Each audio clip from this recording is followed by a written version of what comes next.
शादी की बस हुई हादसे का शिकार। ब्रेक फेल होने पर हादसे में 5 अफराद जख्मी। संगारेड्डी से हैदराबाद जाने के दौरान शादी की बस इस्नापुर में हादसे का शिकार हुई। शादी की बस का ब्रेक फेल होने पर इस्नापुर के कलवट से टकरा गई, जिसके नतीजे में बस में सवार 5 मुसाफिर शदीद तौर पर जख्मी हो गए। बस ड्राइवर के अलर्ट होने पर बड़ा हादसा टल गया। इस हादसे में कोई जानी नुकसान नहीं हुआ। जख्मी अफराद को करीबी अस्पताल मुंतकिल कर दिया गया है।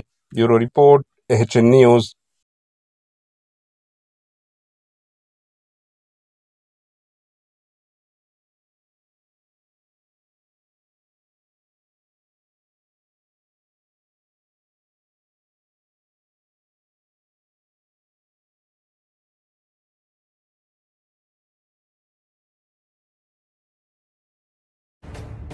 AHN न्यूज़ के YouTube चैनल को सब्सक्राइब करें और बेल आइकन को दबाना ना भूलें ताकि आपको हर नई आने वाली वीडियो का नोटिफिकेशन बर वक्त मिल सके।